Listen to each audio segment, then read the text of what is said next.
परिजन भाइयों बहनों उच्चारण करे सस्वर। ओम भूर्भुवः स्वः तत्सवितुर्वरेण्यं भर्गो देवस्य धीमहि धियो यो नः प्रचोदयात्।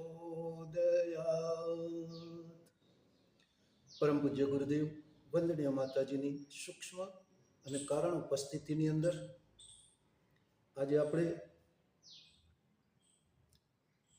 પોઝિટિવ થિંકિંગ, હકારાત્મક વિચારો, વિધેયાત્મક વિચારોનું પરિણામ કેવું મળે છે, એનું મહત્વ શું છે, એના પર આજે ચર્ચા કરીશું.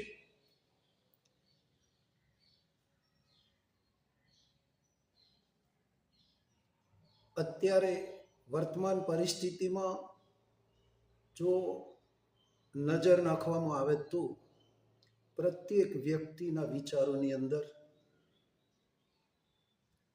નેગેટિવિટી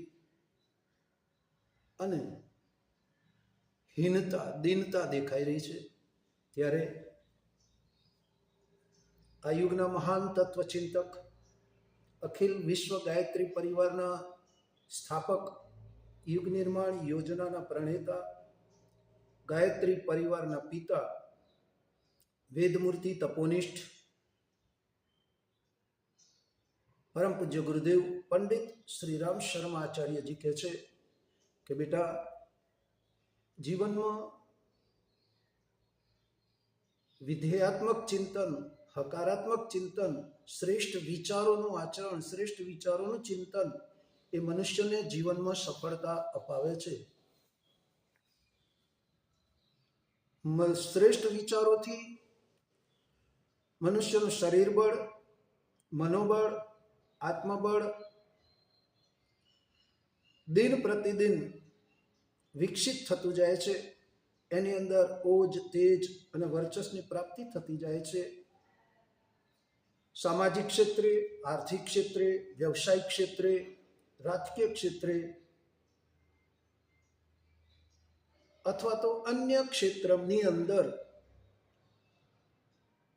સકારાત્મક ચિંતન, પોઝિટિવ વિચારો મનુષ્યના જીવનમાં સફળતાના શિખરો સર કરાવે છે.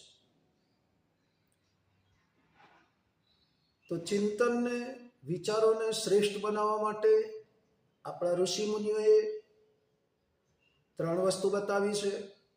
પહેલું છે પ્રાતઃકાળે ઉઠી અને ભગવાનનું નામ સ્મરણ. બીજું છે મનને શ્રેષ્ઠ વિચારોથી ઓતપ્રોત કરવા માટે શ્રેષ્ઠ સાહિત્યનું ચિંતન, વાંચન. ત્રીજું છે શ્રેષ્ઠ વિચારોના ઉત્પન્ન થયેલા એ વાઇબ્રેશનને સમાજના કલ્યાણ માટે, લોક કલ્યાણ માટે એને પ્રયુક્ત કરવા. એ આ 3 આયામોથી મનુષ્ય દરેક ક્ષેત્રમાં સફળતા પ્રાપ્ત કરે છે. અને એટલા જ માટે કહ્યું છે મનઃ એવ મનુષ્યાણામ કારણ બંધન મોક્ષયો. મનુષ્યનું મન જ એ પતન તરફ લઈ જાય છે, પીડા તરફ લઈ જાય છે, દુઃખ આપે છે. અને મનુષ્યનું મન જ એને સુખ, સમૃદ્ધિ, શાંતિ, ઐશ્વર્ય પ્રદાન કરે છે અને સર્વ દુઃખોનો નાશ કરે છે. તો આત્મીય ભાઈઓ બહેનો, આજે આપણે એક સંકલ્પ લઈને ઉઠીએ કે આપણો પ્રત્યેક દિન શ્રેષ્ઠ વિચારો સાથે શરૂ થાય, પોઝિટિવ થિંકિંગ કે સાથે શરૂ થાય અને બીજાના કલ્યાણ માટે, બીજાને મદદ કરવા માટે સહયોગી, સાથી, સહચર બની અને આપણે સમાજ માટે ઉપયોગી થઈએ એવા શ્રેષ્ઠ વિચારોનું જો ચિંતન કરવામાં આવે તો મનુષ્યનું જીવન શ્રેષ્ઠ, સાર્થક બને છે. આપ સૌને પુનઃ વિનંતી, પ્રાર્થના કે પોઝિટિવ થિંકિંગ કરો, શ્રેષ્ઠ વિચારો કરો અને શ્રેષ્ઠ આચરણ કરી પરમાત્માની કૃપાના પાત્ર બનો અને દરેક ક્ષેત્રમાં સફળતા પ્રાપ્ત કરો.